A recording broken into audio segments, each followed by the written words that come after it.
ጥያቄ አንዲት ሴት ካገባች በኋላ ወላጆቿን መርዳት ብትፈልግ እና ካላት ገንዘብ አጠራቅማ ብትልክ ችግር አለው ወይ? ባሏስ እሷን የመርዳት ግዴታ ይኖርበታል ወይ? ጀዛኩሙላሁ ኸይረን። ባሏ እሷን የመርዳት ግዴታ ይኖርበታል ወይ? ይሄ ለጥያቄ የማይቀርብ ነው። ባል ሚስቱን መርዳት የሱ ፈርዱል ዐይን ነው፣ ግዴታው። ባል ካለበት ሐቅ አንዱ ሲበላ ማብላት፣ ሲጠጣ ማጠጣት፣ ሲለብስ ማልበስ፣ ጥሩ ገቢ ሲያገኝ ለእሷ የሆነ ነገር መስጠት መቻል አለበት። እሱ ግዴታው። ላልሰጥ ብሎም ከቢስማማ እሷ ቃሏን የመጠበቅ ግዴታ የለባት፣ መብቷ ነው። ሸሪዓ የሰጣት ጽኑ መብት ነው። መጀመሪያ ሲጋቡ ላልጠይቀህ እንኳን ብትለው መልሳ መጠየቅ መብት አላት። አላህ ያጸናው ህግ በሰው ስምምነት አይሻርም። ከተስማማች ትቀጥላለች። ነገር ግን አልፈልግም ባሌ ነህ፣ አዎ መጀመሪያ ወጪ አልጠይቀህም ብዬ ነበር፣ አሁን ግን ባሌ እስከም ከደረስ እኔ መስራት አልፈልግም አልችልም ቀልበኝ የምትለው መብቷ ነው። ገንዘብ ቢኖራት ቢሊየነር እንኳን ብትሆን እሱ ምንም ባይኖረው ሰርቶ አምጥቶ የማብላት ግዴታ አለበት። ያንቺ ገንዘብ ስበላት ምን አገባህ ማለት ትችላለች። በአፏ እንዲተበለው ሳይሆን ኢህሳን ያስፈልጋል። ነገር ግን እንደ ሸሪዓው ከየኔ ገንዘብ የኔ ነው፣ ወጪን ችለህ ልታኖረን ነው ያገባኸኝ አኖረኝ። من خلال تطبيق أمازون تقدر تطلب بنفس اللحظة اشتري أي منتج تبيه من أي مكان አኖረኝ ማለት አለ። ሚስት ቢሊየነር እንኳን ብትሆን ዓለም የሚያስተዳድር ሀብት ቢኖራት ለባሏ ወጪ የማድረግ ግዴታ የለባትም። እሱ ግን የማድረግ ግዴታ አለበት። ግን በበጎ በመልካም ከመኗኗር አንፃር ሚስት ያላትን ገንዘብ ለባሏ ማካፈል አለባት። ሀብታም ሱሐቦች ነበሩ፣ ባሎቻቸው ዘካ የሚቀበሉ። ዘይነብ የምትባል ሱሐቢያ ረሱል ጋር መታ ጠየቀቻቸው። ዘካ ታወጣ ነበር። የአብዱላህ ብን መስዑድ ባለቤት ለባሌ መስጠት እችላለሁ እንዲህ በላቸው። አዎ ብለው ነብዩ ሰለላሁ ዐለይሂ ወሰለም ዘካም ካላቸው ዘካ ይሰጣሉ። ዘካ የሚሰጠው የእሱን ወጪ መሸፈን ግዴታ ማይሆንበት ሰው፣ የእሱን ወጪ መሸፈን ግዴታ ለሚሆንበት ሰው ዘካ መስጠት አትችልም። ነብዩ ሰለላሁ ዐለይሂ ወሰለም ለዘይነብ አዎ ለባልሽ ኢብኑ መስዑድ ዘካ ስጪ ያሏት ሚስት የባሏን ወጪ መሸፈን ግዴታ ስለማይሆንባት። ለዚህ ነው ባል ለሚስቱ መስጠት አይችልም፣ ሚስት ለባሏ ግን መስጠት ትችላለች። ባል ለሚስቱ ቢሰጥ ግዴታውን ወጪ ስለሚሸፈንበት። ለዚህ ነው ለወላጆች፣ ለልጆች፣ ለሚስት አይሰጥም። ሚስት ከራሷ ገንዘብ ለወላጆቿ መላክ ትችላለች ወይ? አዎ ትችላለች። ነገር ግን ገንዘቡን ያገኘችው የባሏን የቤት ሐቅ ያጎደለች ባል ስሪ ለጋራችን ብሎ ከፈቀደላት ገንዘብ መሆን የለበትም። ከሱ ገንዘብ ከሆነ ባሏን ማስፈቀድ አለበት። ቤት ሆና ልጆችን መጠበቅ፣ ቤት ማስተካከል ሲገባት ወተሽ ስሪ አብረን እንኑር ብሏት ሸሪዓውን በጠበቀ መልኩ እየሰራች ያገኘችው ገንዘብ ከሆነ የእሱን የቤት ሐቅ አጉዱላ ነው ወታ የሰራችውና ገንዘቡ የጋራቸው መሆን አለበት። ወይም ሸርጥ ካላቸው መጀመሪያ በገንዘቤ ላትገባ በገንዘብሽ ላትገባ ከተባባሉ ዝም ብላ መላክ ትችላለች። እሱ የፈቀደላት ሰዓት ላይ ብቻ የሰራችው ለጋራችን ብላ የሰራችው ገንዘብ ከሆነ ማስፈቀድ አለባት። እዚህ ልክ ደግሞ የወላጆች ጉዳይ ላይ ጥብቅ መሆኑ መግባባት ነው። አንዳንድ ስግብግብ ወንዶች አሉ። ሚስታቸው ላቧን ጠብ አድርጋ ያመጣችው ምንም አስተዋጽኦ የሌለው ገንዘቡን እናትሽ ጋር ትልኪም ይላል፣ አባትሽ ጋር ትልኪም ይላል። ለአባት እናቷ ክፉ እንድትሆን ወይም ከአባት እናቷ ጋር ያላትን ግንኙነት እንድታቋርጥ የሚፈልጉ ወንዶች አሉ። ይሄ የመልካም ባሎች መገለጫ ነው። ጥሩ ባል ከራሱ ገንዘብ ነው ለሚስቱ እናት፣ ወንድም፣ አጎት የሚልከው። ምክንያቱም አንድ ለሷ ያለው ክብር፣ ፍቅር፣ ውዴታ ማሳያ። አንቺን ብቻ ነው የምፈልገው ቤተሰቦችን አልፈልግም ይርዛል። ይሄ ሸሪዓም አቅልም አይደግፈውም። ህይወት የሚጣፍጠው ደስ የሚለው ሚስት ባሏና የባሏን ቤተሰብ ስታከብር፣ ባልም ሚስቱንና የሚስቱን ቤተሰቦች ሲያከብሩ። አማ ልክ እንደ ምዕራባውያን ወላጅና ልጅ ካፍቴሪያ ሄደው አባት የራሱን ይከፍላል፣ ልጅ የራሱን ይከፍላል። ባልና ሚስትም አሉ አብረው ካፍቴሪያ ሄደው ሚስት የራሷን ትከፍላለች፣ ባል የራሱን ይከፍላል። ሰኞ እሷ ታጸዳለች፣ ማክሰኞ ሲያጸዳ ሀታ የቤት ጉዳይ ሳይቀር ማለት። ይሄ የምዕራባውያን የካፈሮች ስልጣኔ ነው። ሙስሊም ከዛ መራቅ መቻል አለበት። ባል ሙሉ በሙሉ የሚስቱን የቤተሰቡን ወጪ መሸፈን አለበት። ሚስት ገንዘብ ካላት ለቤተሰቦቿ መላክ ትችላለች። የጭቅጭቅ ሰበብ እንዳይሆን ግን ባሏን አስፈቅዳ ተማምነው ቢሆን ጥሩ ነው። ብዙ ጊዜ ሽርክን እፈራለሁ። ስለ ሽርክ ማሰብ መፍራት እንዴት ይታያል? ይሄ ግዴታ ነው። ሽርክን መፍራት ግዴታ ነው። ነቢዩ አለይሂ ሰላቱ ወሰላም ለሱሐቦቻቸው በጣም ሽርክን ከማስጠንቀቃቸው የመጣ ሱሐቦች በጣም ሲጨነቁ ነቢዩ አለይሂ ሰላቱ ወሰላም መድኃኒት ሰጥተዋቸዋል።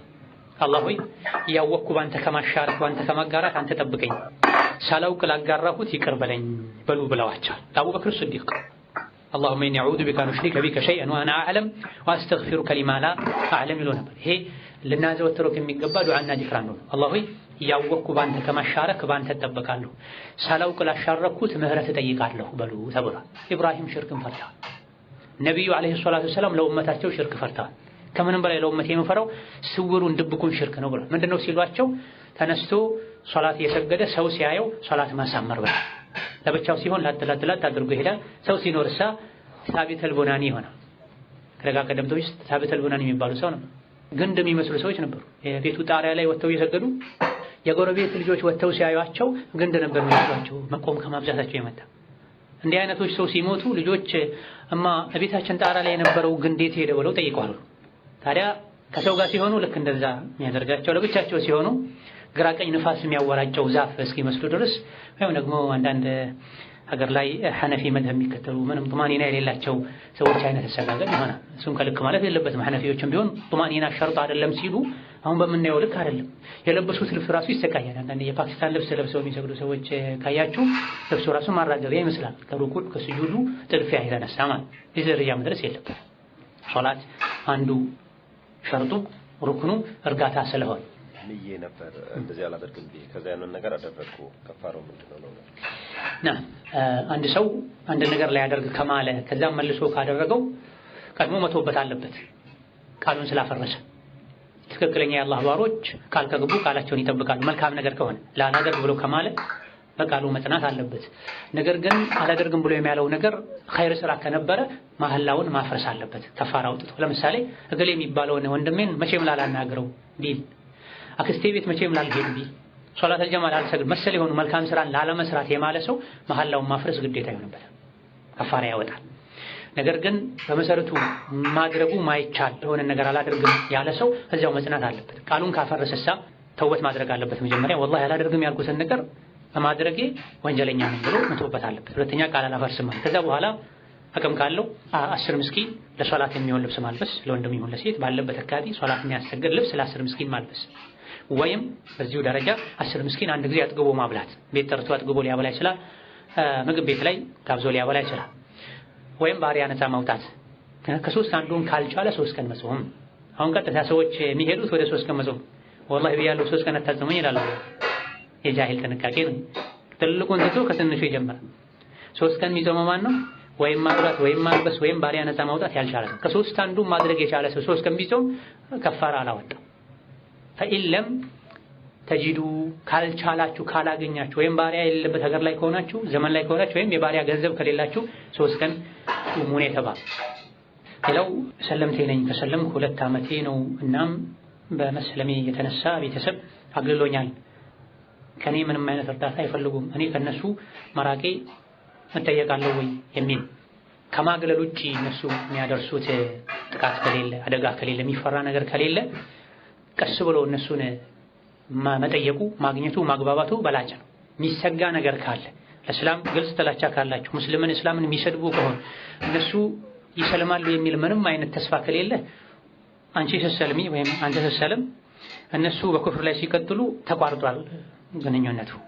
ነገር ግን ሙሐሪብ ካልሆኑ ሰላማዊ ሙስሊም ያልሆኑ ሰዎች ከሆኑ ሲታመሙ መጠየቅ፣ ሲራቡ ማብላት፣ ሲቸገሩ መርዳት። በተለይ ወላጆች ካሉ ሐቅ አላቸው።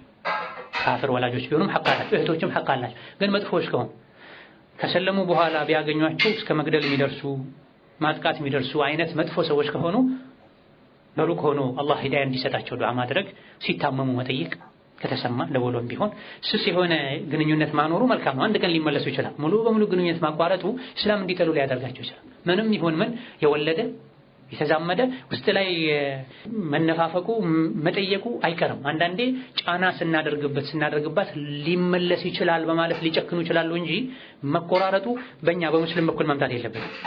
ምንም ይሁን ምን ወላጆች ናቸው። وإن جاهداك على أن تشرك بي ما ليس لك به علم فلا تطعهما وصاحبهما في الدنيا معروف በእኔም ያሻርኩ ወላጆችህን ቆርጠህ ጣላቸው አይደለም ይላል። አሻርክ ብለው ከታገሉ በእሱ አትታዘዛቸው፣ በዱንያ ጉዳይ ግን መልካም ጓደኛ ሆነላቸው ይላል። ወላጆችህ በጎ ሆነላቸው። ካፍሩን ከሆኑና ሽርክ ስራ ቢሉ ወንጀል ስራ ቢሉ በእሱ አትታዘዛቸው፣ በዱንያ ጉዳይ ግን በጎ ሆነላቸው። አብላቸው፣ አጠጣቸው፣ ስጦታ ስጣቸው። ከእምነት ጋር ግንኙነት ባለው ቀና ይሆን እንጂ የመስቀል ጥምቀት ለአኺር የሚሉ የእምነት አጋጣሚዎች ላይ ለማንም ስጦታ መስጠት አይቻልም። አቡ ሐኒፋ እንዳሉት ከእምነት ጋር በተያያዙ በዓላት አንዲትን በጢኽ ስጦታ ያሰደሰው ሀብሀብን ስጦታ ያሰደሰው ከፍሯል። ግን ከሃይማኖት ውጪ በሆኑ አጋጣሚዎች ሲያገቡ፣ ሲወልዱ፣ ቤት ሲሰሩ፣ ሲመረቁ በማህበራዊ በዱንያዊ ጉዳይ ላይ መዘየራቸው ዝምድና ካላቸው ጉርብትና ካላቸው ችግር የለም። ጭራሽ ያልሰለመን ሁሉ ገፍረህ ገደል ላይ ከተተው መንገዱን ዝጋበት አይነት በጦርነት ጊዜ ወይም ደግሞ ሙሐሪብ ከሆኑት ጋር ያለውን ህግ ለሰላማዊ ካፍሮች የሚያደርጉ ሰዎች አሉላ። የጦር ሜዳ ህግ ለብቻ ነው። እስላምና ሙስሊሞች ላይ ታንክ ደቅነው ጠብቀው የሚያልፈውን ሁሉ የሚለቅሙ ካፍሮችና ከሙስሊም ጋር በሰላም የሚኗኗሩ ሁክሙ ይለያያልና ሙስሊም ላልሆኑ ሰዎች እንደው በበጎነት እነሱን ለመጥራት መሞከር ነው። በኩፍርና በወንጀል አለማገዝ ነው። ሰልመሃል ብለው ግንኙነት ካቋረጡ እነሱ ስስ ግንኙነት ማስቀረት፣ ሲሞቱ የሆነ ነገር ሲኖር መድረስ፣ ሲታመሙ መጠየቅ፣ አትምጣብኝ ብለው የሚደበድቡ የሚያባርሩ ከሆነ መራቅ፣ አጋጣሚውን ሲያገኙ መሄድ። ዝምድና አቋርጠሃል ብሎ ግን አላህ አይጠይቅም እንደዚህ ካደረጉ እነሱ። ሌላው ከመስለሜ በፊት ትዳር ነበረኝ፣ ልጅም አለችኝ። እናም የልጄ አባት ለኔ አጅነቢ ነው ወይ? አንዲት ሴት ልጅ ካፍር ከነበረች ከሰለመች 3 ጊዜ ሐይድ ሳጠራ ባሏ ከሰለመ ኒካሑ በዛው ይቀጥላል። ድጋሜ መጋባት አይኖርባቸው። 3 ጊዜ ሐይድ እስክጠራ ድረስ ካልሰለመ ኒካሑ ይወርዳል። 3 ጊዜ አይታም ጠርታ ሳታገባ ከቆየች እሱም መሃል ላይ ፈትቻለሁ ካላለ ዘግይቶም ቢሰለም ኒካሑ ይቀጥላል የሚሉ በርካታ ዑለሞች አሉ። የነቢ ልጅ ዘይነብ ከ7 ዓመት አካባቢ በኋላ ባሏ አልዓስ ሰልሞ መጥቶ ነብዩ ዝም ብለው አገናኝቷቸዋል። ድጋሚ ኒካህ አላሰሩ። እዚህ በርካታ ፉቃዎች 3 የሐይድ ከጠራች ኒካሑ ያልቃል ይላሉ። ኒካሑ አልቋል ብላ ካገባች ወይም ደግሞ እሱ ፈትቻለሁ ካለ እንጂ በዚያው እሷ ከቀጠለች ሌላ ካላገባች እሱን ፈትቻለሁ ካላለ መቼም ቢገናኙ ችግር የለውም ተወራል። ስለዚህ ይሰልማል የሚል ተስፋ ካለ በዚህኛው በዘይነቡ በነቢ ልጅ መሰረት ሄደን ከ7 ዓመት በኋላ ሰልሞ ሲመጣ ዝም ብለው ነው አብረው የኖሩት እንጂ ኒካህ አሰሩ የሚል ምንም ዘገባ የለም ተብሏልና ይሰልማል የሚል ተስፋ ካለ አጅነቢ አይሆንም። ነገር ግን እንደ ባልና ሚስት አይደለም መኗኗር የሚችሉት። አጅነቢ አይደለምና ነገ ሊመጣ ይችላል ነው ብለው አልጋ ሳይለዩ አይደለም። ነገር ግን ሙሉ በሙሉ አጅነቢም አይደለም፣ ሙሉ በሙሉ ምን አይደለም፣ መህረም አይደለም፣ መካከለኛ ሰው።